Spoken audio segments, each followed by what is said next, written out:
first of all, forget about the divine, because in the conversation we're having, there is no divine in ideology. That's what I'm trying to get at. We are talking about ideology, and there is no divine there. From the very moment where European and all these people started to objectify nature, the divine left long ago. From the very moment where they wanted to personalize God, the divine left the God. Those people, they wanted God in our own image, in our own making, in our own this and all that. Let's give them one God. Christianity, Jesus. Yeah, that's it. He feels our pain. He bleeds like us and all that. From the moment that you have that, the divine is gone. One ideology is there. So, and that is what now differentiate religion and spirituality. Africans and ancient culture are more inclined to the divine because it is something that is lived and experienced, because you are in tune, in connection with nature, and you feel it, and you let yourself be guided by that divine inside of you, which is also in nature.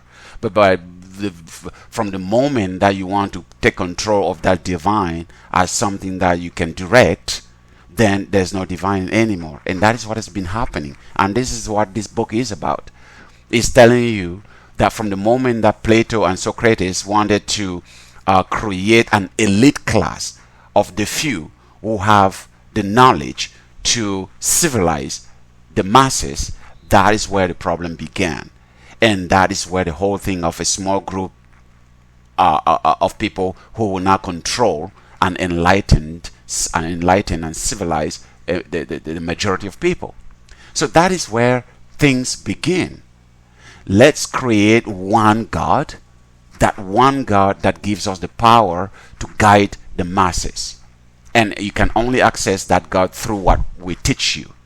And then let's make a strong state that will be the guarantor of that ideology. So, and everybody should submit to that ideology, because that is how things are supposed to be. So that's how you can understand that you come in with, how about, the divine though, the spirit. It's long gone.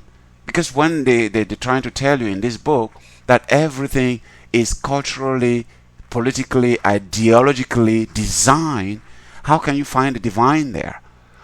If you want to be like us, you have to follow our ideas. You have to follow our way of life. Because you don't know it, we will train you in it. We will civilize you. We will help you to become like us.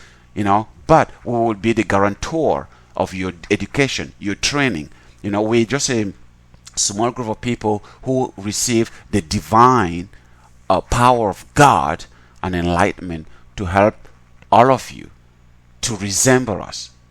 But do you think we'll give away that power? No, because it was given to us by God, and it's only a few of us that can protect it.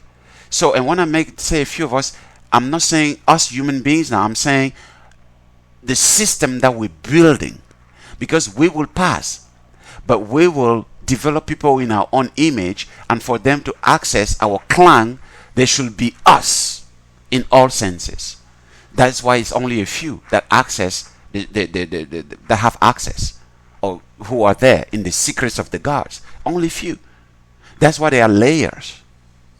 Because those few that are invisible, that are just representing the ideological system, are now electing people that are loyal and faithful to that system, that will be the face of that system and ideology.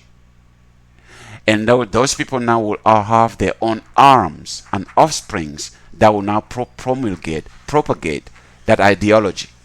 And those also will use, and then you go all the way to the little guys. So it is a hierarchy, it's a system. At the top of the system is the structure itself that cannot be destroyed. That is why that structure ensures its survival by perpetuating people in the image of what that structural image is projecting.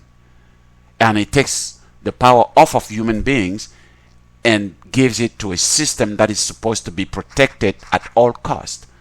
because it's the bigger ideology that permeate how things are supposed to operate.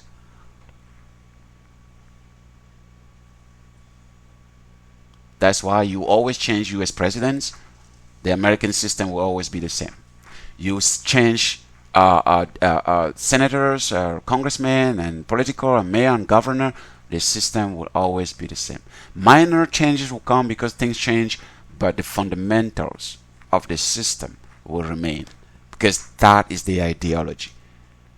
And when I tell people America is not a country, it's not really a country. America is an idea. America is an ideology. America is a way of life, a way of doing things, a way of all that.